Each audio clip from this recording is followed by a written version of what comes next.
When I was just 14 years old, I worked at gas stations in my small town. The owners knew me, so they let me do jobs like sweep floors, stock coolers, and sometimes run the register. They gave me a little cash for helping out. This was back in the early 1990s in Florida. One night around 11 p.m., I was sitting at a table by the windows, reading books. That's what I did most nights when not working. Even though I was young, I often had to watch the whole store alone while the manager named Jeff stayed in the back room. That particular night, something weird happened. I looked up and saw a lady walking towards our gas station. She was coming from the direction of the interstate highway. That was really strange because no one ever walked up to our station from the highway direction. Our gas station was in the middle of nowhere, right off an empty highway with no other buildings around. No one just walks to a place like that. I thought maybe the lady's car broke down and she needed gas, or to call someone for help. As the lady got closer, I could see she didn't have a gas can with her. She came inside and looked around acting strange. Jeff came up front with me then, like he could sense something wasn't right. The lady told us a story about her car breaking down and how she needed a ride to some faraway town I had never heard of before. Jeff straight up told her no, he couldn't leave me alone at the station since he was the manager. The lady then looked at me, but Jeff told her firmly that I was too young to drive and couldn't help her either. Jeff wasn't acting like his usual friendly self. The lady got really mad then. She yelled cuss words at us and left. But I watched as she stopped at the edge of our parking lot, made a phone call, and then got into a car that pulled up, like they had planned it together. I didn't realize until a whole year later, when I saw the lady's picture on TV, that she was the serial killer Eileen Wuornos. She would trick men into giving her rides to remote areas, then shoot and kill them. That night at our gas station, it seemed like her plan was probably to kidnap and murder either me or Jeff. It still disturbs me how close I came to being one of her victims, just by random chance. I'm so thankful Jeff knew something was wrong with that lady and protected us both.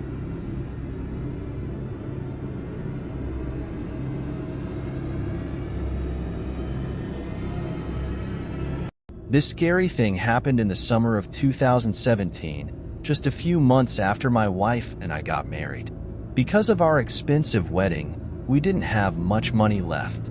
The only place we could afford to live was a really cheap old boarding house in the city. It was a big 3-story house with just 4 small bedrooms that different people rented. We all had to share the kitchen and bathroom areas. My wife and I lived in one of the rooms on the 2nd floor. Since it was a boarding house, we had some neighbors we shared the house with. The neighbors who stuck out most were a young couple named Jim and Jennifer living above us on the 3rd floor. In the 3 months we lived there, they were the only neighbors we ever really talked to. They seemed close to our age, and we had some similar interests. Sometimes we'd chat with them when passing by, or hang out smoking cigarettes together on the front porch. But after just a few weeks, we realized Jim and Jennifer definitely did not get along well at all behind closed doors. At first, we'd just hear them yelling at each other for short times, or we'd hear one of them stomp out of the house angrily in the middle of the night after fighting. But their fights kept getting louder and lasting much longer. Soon we had to blast the TV or music just to drown out the endless screaming and crashing sounds coming from their room above us. Then one night, something really weird happened. My wife and I were watching a movie when their usual crazy fighting started upstairs. But then, right when the movie ended, the yelling just stopped completely. No more screaming, no more banging, just dead silence from their room. And that was super bizarre because their fights never ended that abruptly and quietly. Usually they'd rage for hours into the night. At first, we were just relieved to finally have some peace and quiet. We thought maybe they had tired themselves out from all the fighting and fallen asleep. So we decided to try and get some sleep too.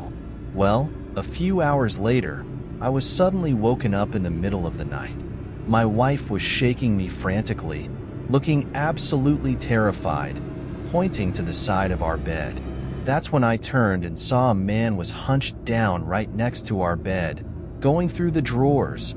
As my eyes adjusted, I realized it was our neighbor Jim, the same guy who had been screaming his head off just hours earlier upstairs. When he saw me looking at him, Jim straightened up and just stared at me and my wife, not running or hiding. He had this bizarre blank look on his face, like something wasn't right in his head. After the shock wore off, I sat up and asked, "What are you doing in here, Jim? Why are you going through our stuff?" For a few very tense seconds, he stayed silent, just staring at us. Finally, in a calm, casual tone, Jim asked if we could lend him our car to go somewhere, or give him a ride. My wife, now fully awake too, totally lost it on him. She started screaming, "No way, not after you broke into our room at 3 a.m. like this." She told Jim straight up that if he didn't get out immediately, she was calling the police. And you know what Jim did? He just turned and calmly walked out of our bedroom, heading downstairs. But then we heard the front door slam shut. I looked out the window and saw Jim take off, sprinting down the street as fast as he could, running off into the night acting crazy. At that point, my wife and I were utterly confused and pretty scared. The way Jim was acting was so strange and not normal. We knew something bad must have happened. That's when we decided to go upstairs and check on Jennifer to see if she was okay. Their door was closed but unlocked.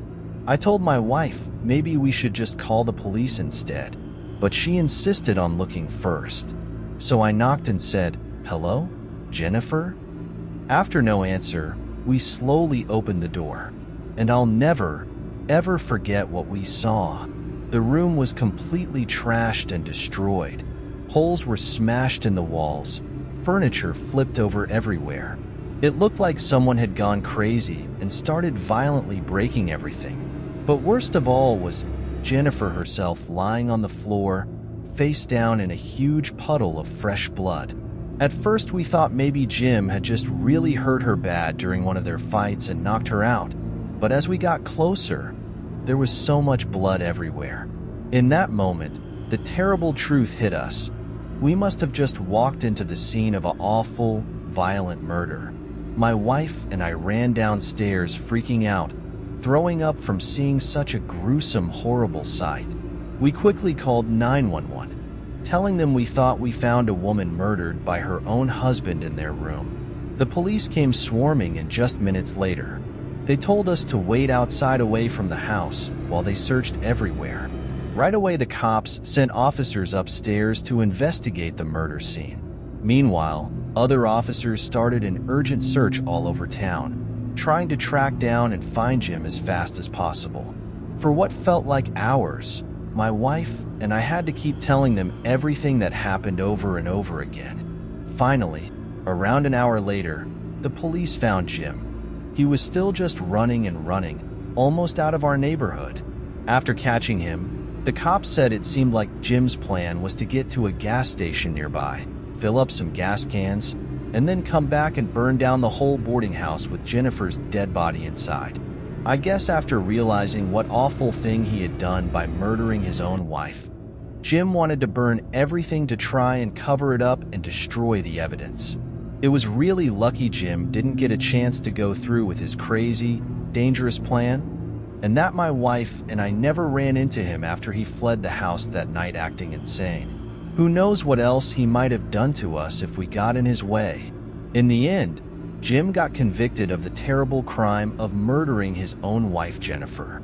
The police could never figure out exactly why he did it, or what first made him snap and turn so violent.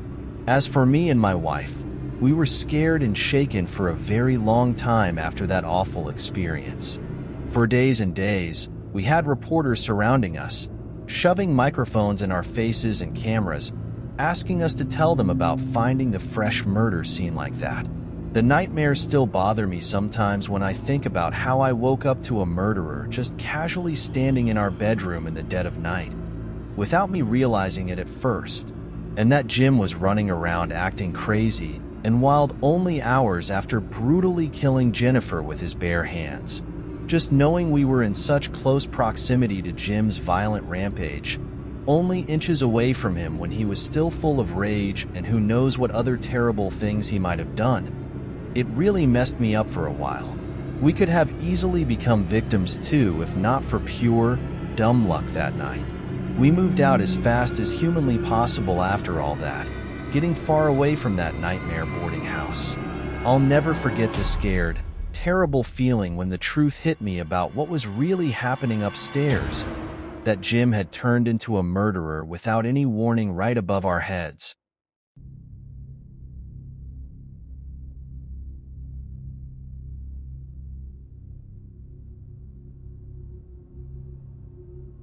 My dad retired from the Army after 21 long years of service.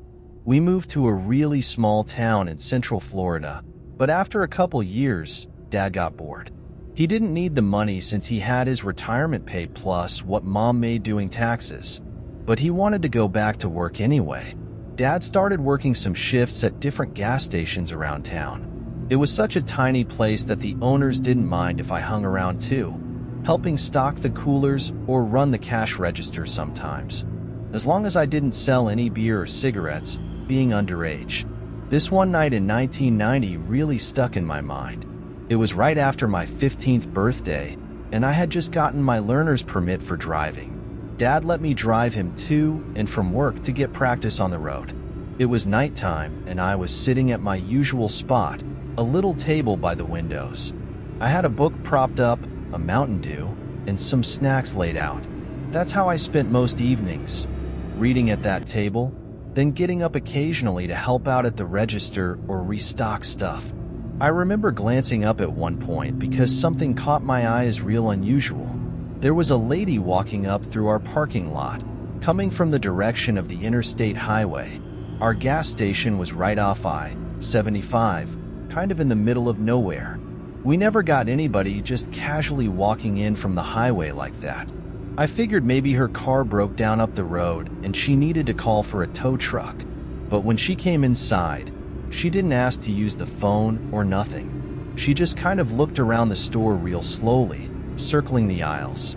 And I started getting this really weird, creepy vibe from her. After a few minutes, she walked up to the front counter where my dad was. She started spinning this tale about how she was stranded and needed a ride all the way up to Ocala, over an hour's drive away. Dad just flat out told her, "Ma'am, I'm working right now. There's no way I can give you a ride that far." You could tell he wasn't buying her story. That's when she turned and looked straight at me. When she glanced away for a second, Dad caught my eye and shook his head firmly, like a clear no signal.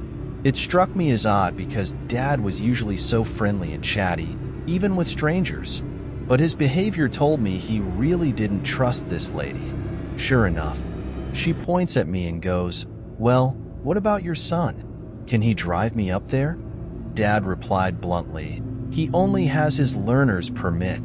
There's no way he can drive you anywhere out of town and back by himself." Now normally, I probably would have argued or tried to sneak doing it anyway, since I had already driven alone a few times before, even though it was illegal. But the way Dad was acting so seriously made me keep my mouth shut.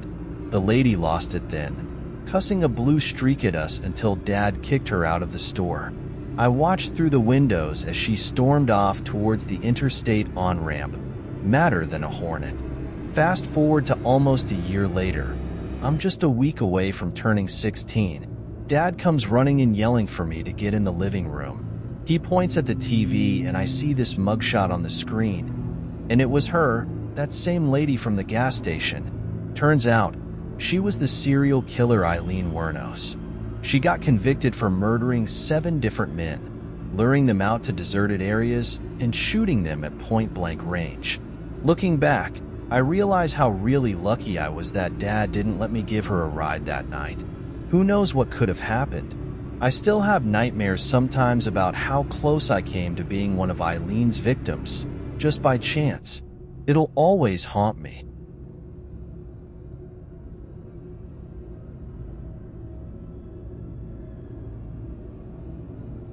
"2 years ago, When I was 22 years old, I had a job working for a big carpet cleaning company. My job was to go to different houses every day and use special machines to make the carpets really, really clean and fresh. I was one of the only women who did this kind of work, but I loved my job. I was really good at cleaning carpets, so they gave me lots of housework to do. Most days, I drove all over to 6 or 8 different houses across different towns, cleaning their carpets. This one night, I was running super late because one house I went to earlier took much longer than I expected. That made me behind for the rest of my stops that day. It was already around 7 o'clock at night when I pulled up to the very last house left on my schedule. As soon as I got there, I could tell this place was way out in the middle of nowhere, not near any other houses or businesses at all. I knocked on the front door, but no one came. I was annoyed about having to wait, but I knew my boss would be really mad if I didn't do the job I was supposed to. Luckily, about 10 minutes later, a middle-aged, balding man wearing dirty shorts and a jacket pulled up in his car. He seemed a little awkward, but said sorry for not being home. He let me inside with all my big cleaning machines and hoses. That's when things started feeling weird right away. As soon as I walked in, it was like the house was basically perfect and spotless already. The carpets looked brand new. Everything smelled like fresh cleaning products. I'd never had to clean carpets that were this clean before. If I'm being honest, I didn't even know why they called me out in the first place. The carpets were so good already that cleaning them again might not even do anything. But I pulled out my work laptop anyway to calculate how much money to charge them, following all the rules I was supposed to.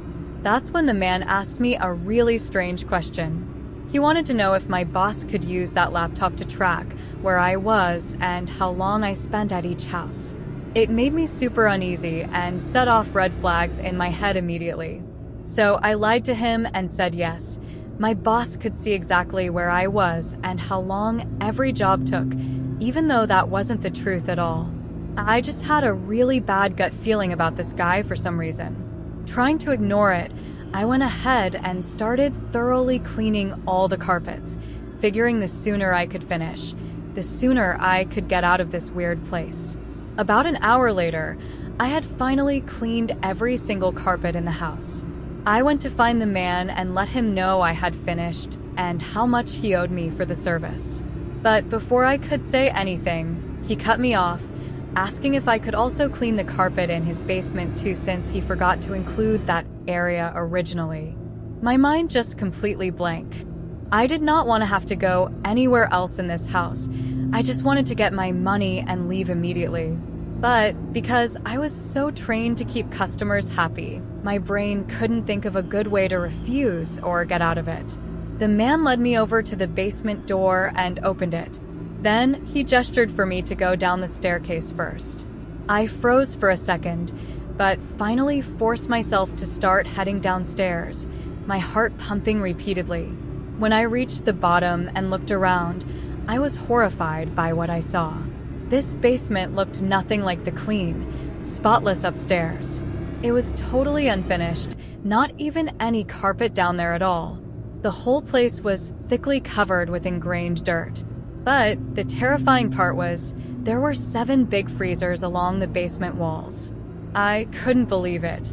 In the middle of the room was an old TV with piles of VCR tapes scattered everywhere and a single recliner facing the TV. On 2 shelves next to the TV were even more VCR tapes. As I was trying to process this deeply unsettling scene, I looked up and saw the man was just standing at the top of the stairs, blocking the exit. He had this disturbing, eerie smile on his face as he stared down at me trapped in his creepy basement. I mumbled something like, yeah, let me go grab my stuff real quick.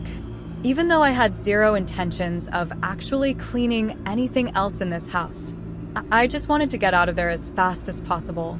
Holding my breath and trying not to panic, I turned around and started quickly climbing back up the stairs to the main floor. But as I reached about the 3rd step from the top, the man was still standing right there. that same chilling smile on his face as he blocked the doorway completely. We just looked at each other for probably 20 very tense, scary seconds. That's when I could have sworn I heard footsteps behind me, somewhere in the pitch-black basement. It was such a terrible sound that made me realize I could be in serious danger. Without even looking back or thinking, I just let pure fear take over. A burst of energy hit me as I ran up the last steps, heading straight for the man. By some miracle, I was able to push right past him and break through to the main floor. I didn't hesitate for even a second. I just sprinted out the front door, leaving thousands of dollars worth of my cleaning equipment behind, not caring about any of it. I moved straight forward quickly for my work van parked outside and peeled out of the driveway, fleeing as fast as I could while my hands shook. As I drove away, I couldn't help but look back at the house one last time. Through one of the windows, I saw the man's figure, that same cold, disturbing stare. For a second, I thought I saw a glimpse of someone else's shape too, like maybe there was a second person in that basement den of horrors. To this day, whenever I remember those freezers and the menacing vibe I got, I'm certain that man and possibly an accomplice had violent, evil intentions for me. Maybe they had killed other people before and kept them in those freezers. All I know is that by going down those stairs, I was walking straight into extreme danger without realizing it. My boss didn't even realize I never returned to the office until over 24 hours later when I didn't show up for my shift. I called him first thing the next morning and quit on the spot, telling him everything that happened. From what I know, the police got involved, but I honestly tried to distance myself from that entire traumatic situation as much as possible after that night. Years later, I'm still shaken by how close I came to being. God knows what would have happened if I didn't get away from those clearly deranged, unstable people. The memories of that overpowering fear and dread still give me nightmares sometimes. I'll never know for sure, but I can't stop wondering if I almost became a victim of cruel violence and unspeakable acts, all because of my random carpet cleaning job that one fateful evening. A long time ago, around the year 2000, I was driving my car alone from Colorado back to Arizona after visiting my mom. I had my grandpa's old desk with me that my mom gave me. I've always been scared to drive at night because of too many scary movies. I worried someone might be hiding in the back seat to get me. My mom also made me more worried, always telling me people could kidnap and kill me if I slept at rest stops. So I was driving late at night on an empty highway with no other cars around. Suddenly a red truck came up behind me, flashing its bright lights and honking the horn over and over. I thought maybe something was wrong with my car or the desk in the back, so I pulled over and got out to check. But the red truck pulled up right behind me and kept honking even after I was out of the car. That was really weird and made me feel unsafe. Then the man got out of his truck, and I knew something wasn't right. I quickly jumped back into my car and drove away as fast as I could. The next exit was far away, but the red truck followed me for 45 miles. I finally got off at an exit and pulled into a crowded grocery store parking lot. There was an ambulance with lights flashing, so I parked right next to it hoping a police officer might come. The man in the red truck just waited in the parking lot, watching me the whole time. I was so scared, I didn't want to get out of my car. I felt dumb, not knowing what to tell anyone if I asked for help. After waiting an hour, the man finally left. I waited a little longer before driving away, watching carefully for any red trucks the rest of the way to Arizona. A few years later, I saw a story on TV that made my blood freeze. It was about a man driving that exact same highway in a red truck. He used those same tricks to get women to pull over, and then murdered them all. I'm so thankful I listened to my gut feeling that something was really wrong that night. If I had pulled over for that man, I could have been yet another of his victims. It still haunts me how close I came to falling for his evil trap. That's for the Today Nightmare fam. We will meet on our another video. Until then, press the subscribe button below and also share your real-life horror experience in the comment. Bye.